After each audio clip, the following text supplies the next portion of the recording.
Because that's the world right now with the New Orleans Saints. You guys are a great team, incredible team, always going to be. Sean Payton's incredibly talented. And then when they're thought of like, oh, Russell Wilson could get in there, everybody's like, oh, shit, Sean Payton with Russell Wilson. Wow, the Drew Brees thing still. You're in a lose-lose, really, in any situation, it feels like, right?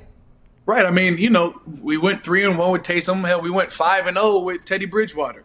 Then you still have the gunslinger with Jameis Winston, who, Sean has already, Dub said, hey, we'd love to have him back. And I don't see it as a backup role, which means eventually that he is seeing, Drew Brees retiring sometime. Now, whether that be this year, next year, 2 years from now, whatever the case may be, our contingency plan right now involves Jameis.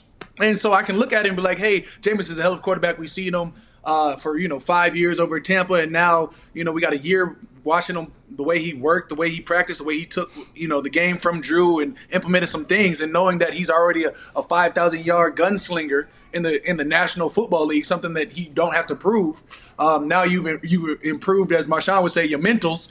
He's gotten a little bit better behind one of the best to ever do it. So now, you're in a position to say, hey, we do have some viable options if Drew is to retire. Well, he not only took care of his mentals, he also took care of his eyeballs, too. He got LASIK. Yeah, Remember, right. he couldn't Got that quick LASIK. He couldn't even see whenever he was thrown for 5,000 yards whenever he was back in Tampa Bay. We're talking to Cameron Jordan, obviously legend of the New Orleans Saints. Speaking of Tampa Bay, your defense this year, unbelievable. I honestly believe for a large part of the season, the conversation revolved around the Saints being the team that could go because of how great the defense was. Just like the Niners the year before that, the conversation was the defense. This year, it felt like your defense was one that could potentially make an entire Super Bowl run. You run into Tom Brady, obviously. We all know how that whole story ended. But what do you think of your defense going into another year where a team in the division is going to be loaded with weapons? They're going to have a lot of weapons. They're going to come back, hopefully, in their eyes, continue to hit stride. As a defense, what is your mindset going into the offseason? Man, first and foremost, you think about, the addition of what Quan Alexander meant to our defense and how he came in and had a surge of play before he got injured. And then you think about, DeMario Davis signed an extension, so he's going to be with the team for a couple more years and for years to come. And you know how stalwart he is as a defender, as a linebacker. And then, of course, this year he added on like 5 or 6 sacks to boot as well.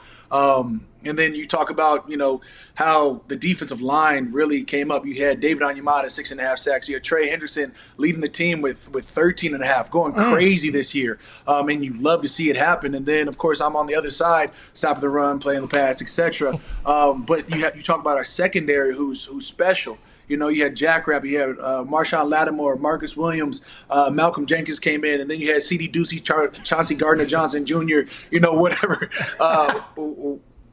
The whole secondary core in itself just really showed up this year with our ability to, at times, take out some of the best wide receiving cores in the game.